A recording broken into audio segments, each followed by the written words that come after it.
Hey everyone, before we get into today's episode, I just wanted to remind you that we have a ton of extra content over on our Patreon. We do movie watch parties, special Patreon bonus episodes, and all other sorts of wacky stuff that you can access easily if you head on over to patreon.com/filmwhiskey.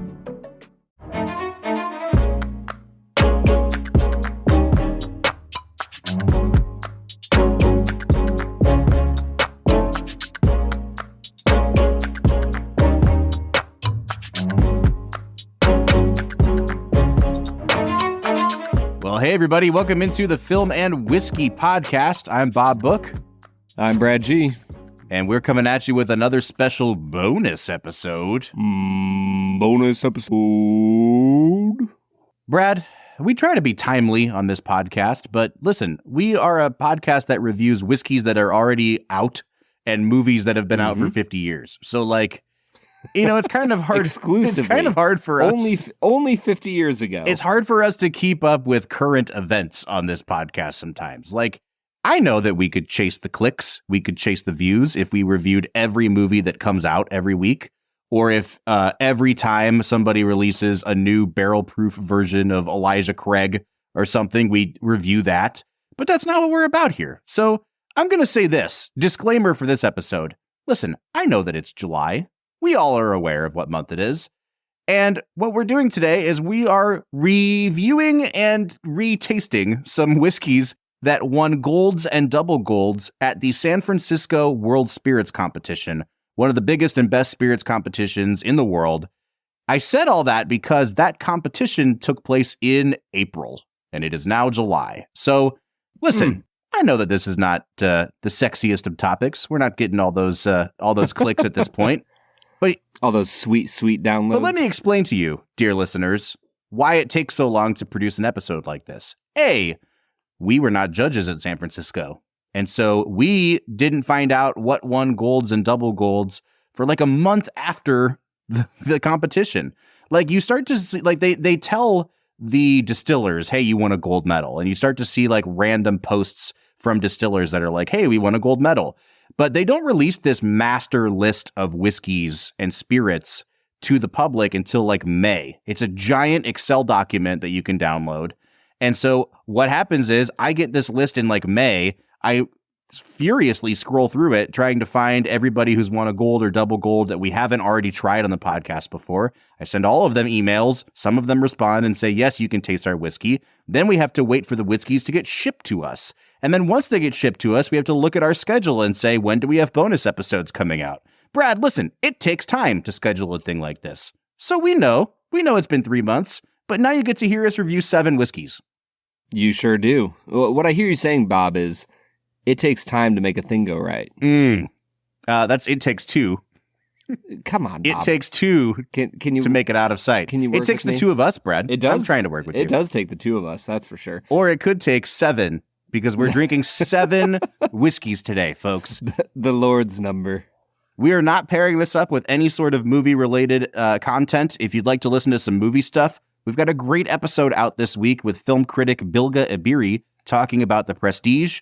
Right now, it is all whiskey all the time, baby. So, with that said, Brad, where do you want to start today? We've got 7 whiskeys to try.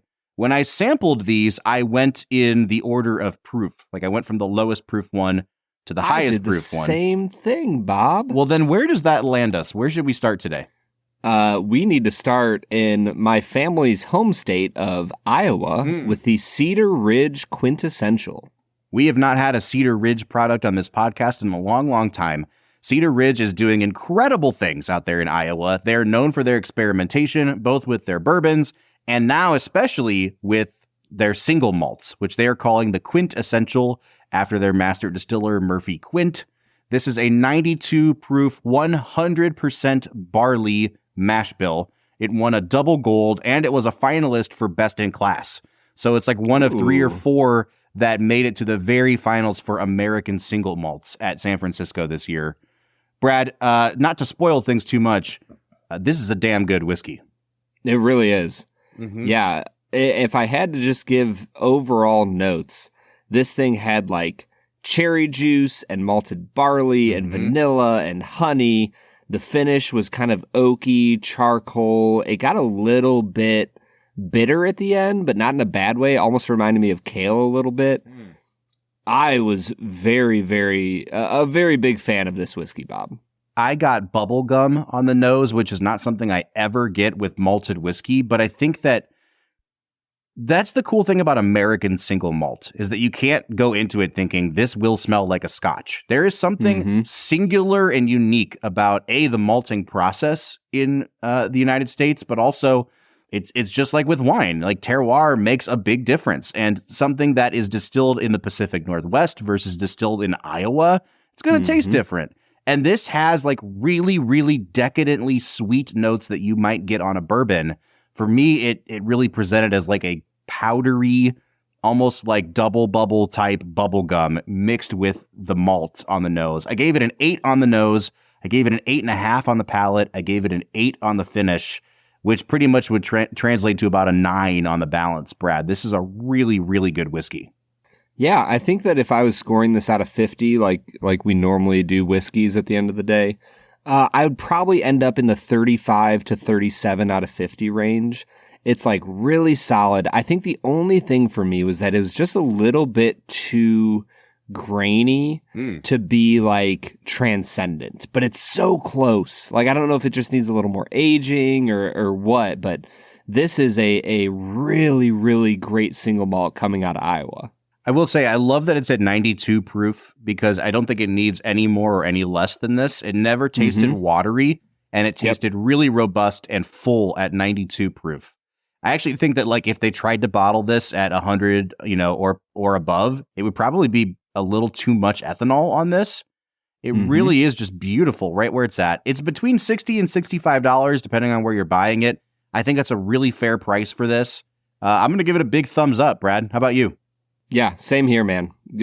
Buy anything you can find at Cedar Ridge. All right, we've got one down, 6 to go, Brad. Moving right along in our San Francisco roundup. What is the next one in proof point? Well, we have 2. We have the Bullock Bourbon and the Hunting Creek Rye, both falling at 100 proof. Let's start with the Bullock Bourbon.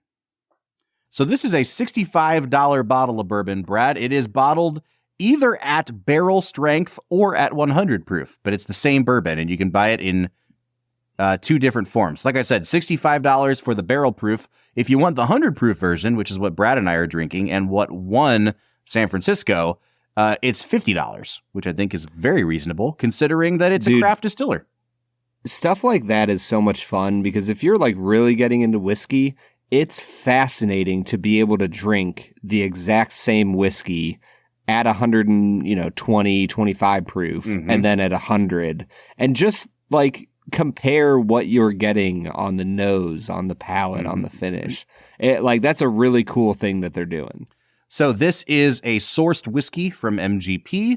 It is then proofed down after aging with karst water from Bullock's Cave in Greenbrier County, West Virginia, which makes the full name of this product, Brad, Bullock, West Virginia, Karst Water Select Straight Bourbon Whiskey, the Purveyor's Collection. That is the longest name of a whiskey we have ever had on the podcast. It's almost like the assassination of Jesse James by the coward Robert Ford of whiskeys. It's between 4 and 6 years old. It is between 4 and 7 barrels in the small batch that we're drinking here.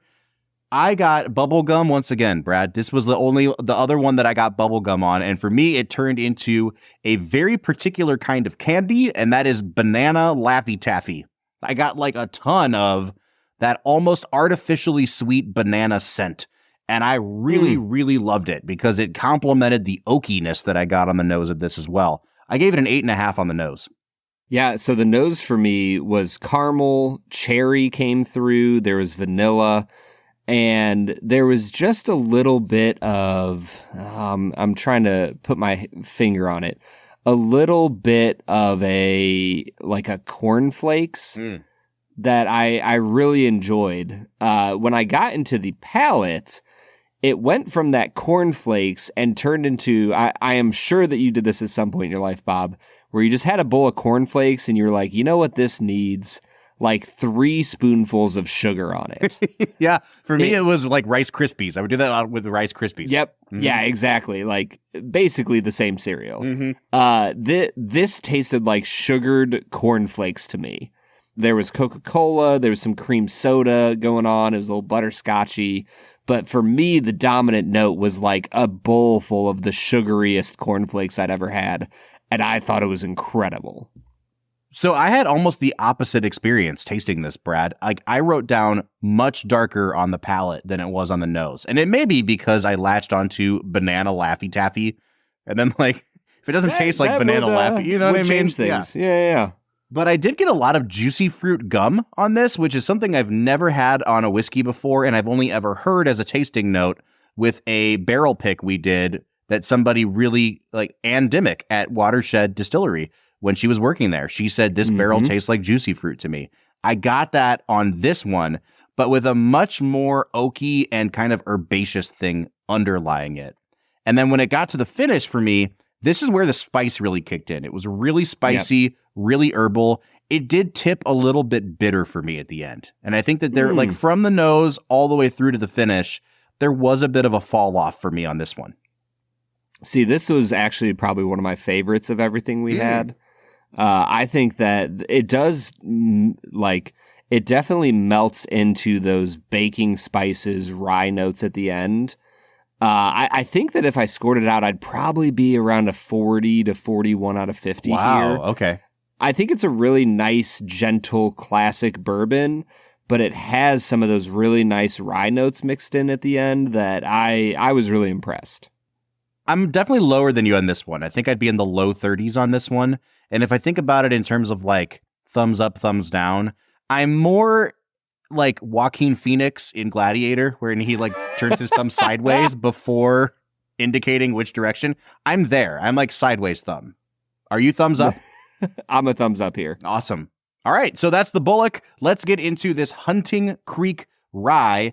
This is a brand of rye that has been resurrected by Southern Distilling in North Carolina. I'm just going to say it like this, Brad. I'm a big fan of this whiskey. I like this one a lot. It's an affordable whiskey, $50, and it's 100 proof. It's bottled in bond, and it is 51% rye in the mash bill. So it's like gateway rye for those looking to get into rye.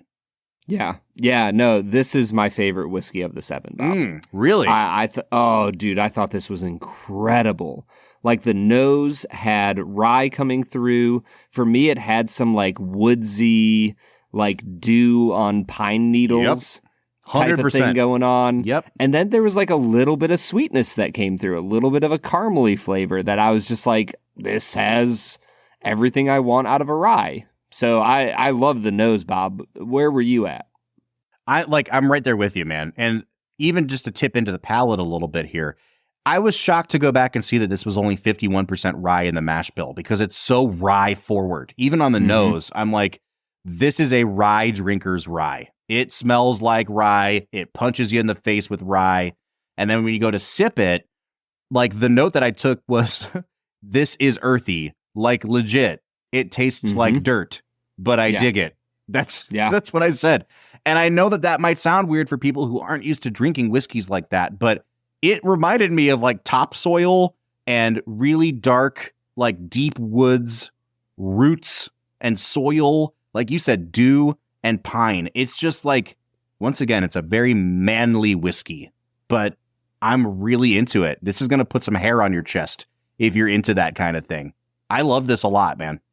Yeah, Bob, it totally does. I think that if I was scoring this out, I'd probably be 44, 45 out of 50. Wow. Like, this was an incredible rye that I wish I had 5 bottles of on my shelf. This is definitely a thumbs up for me. Maybe not quite as high of a thumbs up as you, just because I'm not the rye drinker of the two of us. But I think that says even more for it, right? Like, it got the rye drinker's stamp of approval here, as well as the bourbon drinker's stamp of approval. Yeah, no, 100%. This is 2 thumbs up for me. All right, man. We are just cruising through these today. We got 3 down now. Where are we going next? Let's head to the world of whiskey with the World Whiskey Port Bourbon. This is a port-finished bourbon that's coming in at 102 proof. And Bob, I'm sure you can tell us more about it, but this is one of the strangest smelling bourbons that I've ever had in my life. Yeah, so this is from the World Whiskey Society, which is a group I think based in Oklahoma. And their whiskeys are all like super premium whiskeys. They select barrels and then they distribute it with their branding on it. But like all of their whiskeys are $100 or more. I think this one clocks in at like $165 retail. This is a 10-year aged bourbon that is then finished in port casks. They've also sent us 2 other bottles that we're going to try on another episode, but this is the one that won gold at San Francisco. It is 102 proof. It's a 51% corn, 45% wheat, 4% malted barley mash bill. So it's almost equivalent corn to wheat, which is something that, if I'm going to be frank about this whiskey, I did not get wheated bourbon notes on this whiskey at all. And I think the influence of the port must really be kind of taking over, because I thought that this was going to taste like Rebel or like Weller or whatever, and it definitely does not. No, for me on the nose, I got mixed dark berries.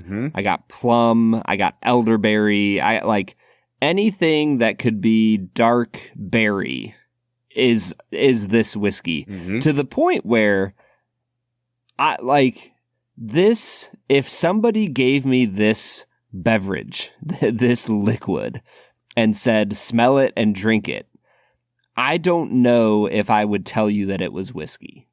What I would tell you is that it's freaking delicious. It's really good. Yeah. I mean, I could see somebody duping me into thinking like, this is a really funky rum. I understand where you're coming from, because there is so much, like I just wrote grapey on the nose. Really, really nice prune scent as well. Like, Brad, I've never had this experience, just from my knowledge of Christmas carols, but I imagine that like, if you told me this is what figgy pudding tasted like, that is 100%.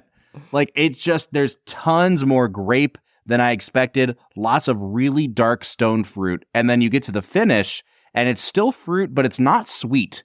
And I think like if you're ever going to ding this for anything, wheated bourbon is typically very sweet on the palate. In addition to being kind of light, there's not a lot of sweetness on this. But I did write down that I think this is a really interesting experiment in finishing.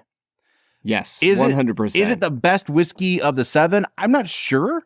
It might be the most unique one, though. I think this is for sure like a 7.5 across the board for me out of 10 in every category. And it's really, really good. Like, I gotta tip my hat to World Whiskey Society just because I've never had a port finished whiskey with this much port influence on it. Yeah, I was going to say, for me, as I got through the palate, all of the fruitiness stayed, and there was like a bunch of cinnamon coming through and almost like a spiced banana bread that I got. The finish was a dry red wine with cinnamon, like spicing it up. Bob, this was one of the strangest, most delicious whiskeys I've had in the last few years.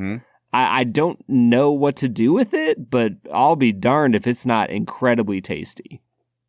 All right, we have 3 whiskeys left. They are all from the same company, albeit bottled under different brands. We're going to be dealing with a company called Proof and Wood. And the first one we're going to try is called The Cabinet. Now, this comes from a series of whiskeys that they produce called the DC series. So when you read The Cabinet, it makes a lot of sense. Washington, D.C.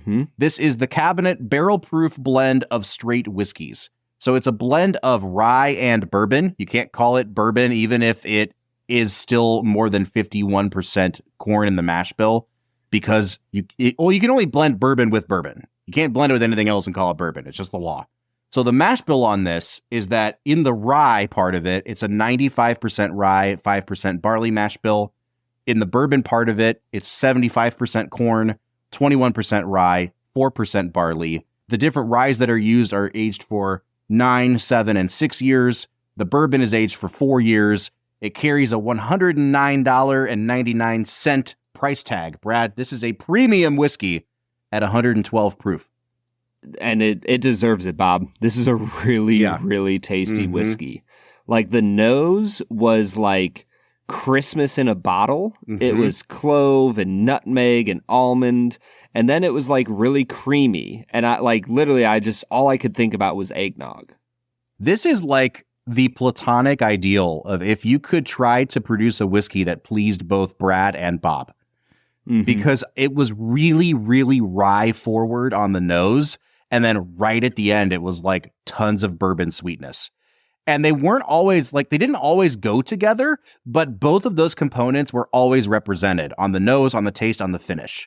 So like, I don't know that I would necessarily call this the most cohesive experience, but it was always like, here's rye. Okay, now that you've had the rye, here's bourbon. And I really dug that. And I wrote down, like, by the time I got to the taste, my note was just, oh man, this is so good.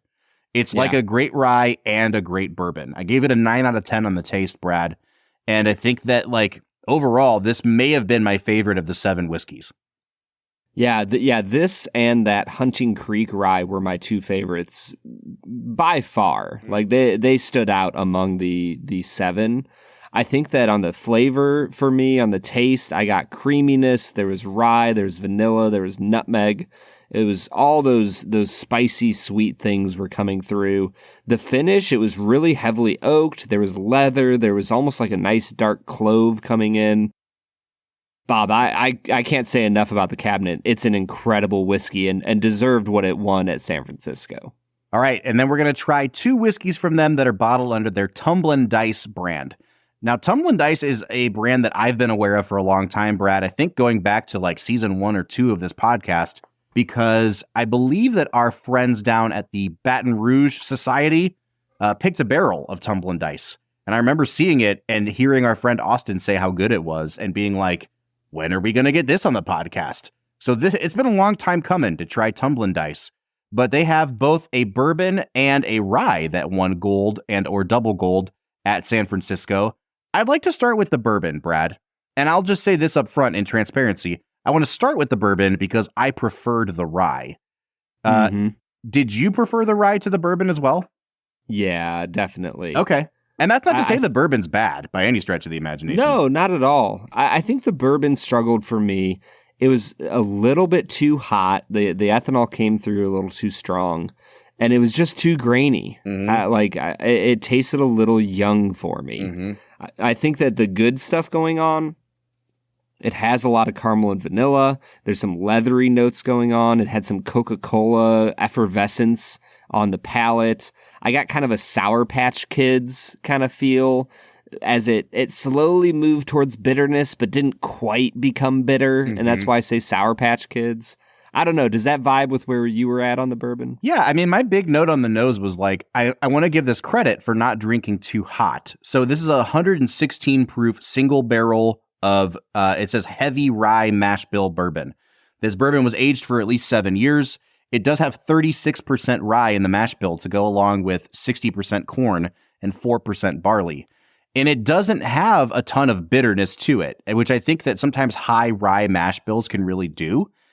The problem for me was that it doesn't drink super hot, but it also just didn't have a ton of flavor to it.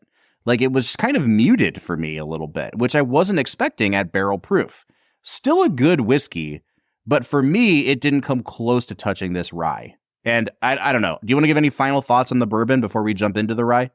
No, let's get into this rye, man, because it's really, really tasty. So I think that this is probably my second favorite whiskey, and it might even end up being my first favorite after I sip it again right now, because this is, along with a couple of the other ryes we've tried today, this is a rye drinker's rye. Brad, this is also a 7-year aged rye. It's a 95.5 mash bill, distilled in Indiana. That's the famous Indiana mash bill. It clocks in at 117.56 proof. It is really freaking good, and it has notes of dill on the nose like crazy for me. Yeah, this one had so much going on. For me, the nose almost had like a pop of fresh orange, along with some caramel. There was black pepper, and then the rye spices kind of started to overtake things. I think that when I got into the flavor, it kind of let me down just a little bit. I almost felt like there was, I almost feel like there was almost like an artificial sweetener flavor going on. Wow. Along with the rye, the caramel, there was some florally notes. But the biggest let off for me was that the finish just the only note that lingered for me was artificial sweetener. Wow, I'm not getting that at all. And I will say, like, it does get sweeter on the palate than it was on the nose. But, honestly, Brad, I think one thing that may be either, consciously or unconsciously turning you off from this a little bit is that you are a noted hater of dill pickles. You do not like pickles.